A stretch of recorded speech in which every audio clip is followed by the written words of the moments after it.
Hi friends, welcome to Karthik Telugu news. ఇవాళ పింఛన్ల గురించి ఒక ఇంపార్టెంట్ అప్డేట్ న్యూస్ అయితే రావడం జరిగింది. దీని గురించి మరిన్ని విషయాలు ఈ వీడియోలో తెలుసుకుందాం. దయచేసి ఈ వీడియోని ఎక్కడ స్కిప్ చేయకుండా చివరి వరకు చూడండి ఫ్రెండ్స్. అలాగే మా ఛానల్ సబ్స్క్రైబ్ చేసుకొని మాకైతే ఒక సపోర్ట్ అయితే ఇవ్వండి. వివరాల్లోకి వెళ్ళినట్లయితే సాధారణంగా ప్రతి నెల 1వ తేదీన పింఛన్ల పంపిణీ ఉంటుంది. ఒకవేళ ఆ రోజు సెలవు అయితే మాత్రం అంతకు ముందు రోజే పింఛన్ పంపిణీ చేస్తామని గతంలోనే ప్రభుత్వం ప్రకటించిన సంగతి తెలిసిందే.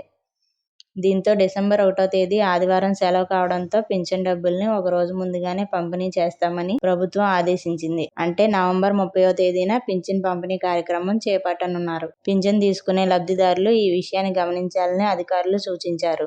అంతేకాకుండా ఇప్పటి వరకు ఒక నెల పింఛన్ తీసుకోకపోతే తర్వాత నెలలో దాన్ని ఇచ్చేవారు కాదు. దీంతో ఏ నెలకు ఆ నెల పింఛన్ తీసుకునేందుకు లబ్ధిదారులు సుదూర ప్రాంతాల నుంచి పరుగున 1వ తేదీన కంగారుగా చేరుకునేవారు.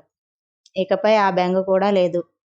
ఎందుకంటే ఒక నెల పింఛన్ తీసుకుని వారికి ఆ తర్వాత నెలలో దాన్ని కలిపి 2 నెలల నగదును ఒకేసారి ఇవ్వనున్నారు. అలాగే వరుసగా 2 నెలల పింఛన్ తీసుకుని వారికి 3వ నెలలో 3 నెలలకు కలిపి పింఛన్ డబ్బులు అందజేస్తారు. డిసెంబర్ నెల నుంచి ఈ నిబంధనలను అమలు చేస్తున్నారు. అయితే వరుసగా 3 మాసాలు తీసుకోకపోతే మాత్రం శాశ్వతంగా వలసగా పరిగణించి ఆ లబ్ధిదారులకు ప్రభుత్వం పింఛన్ తొలగిస్తారు.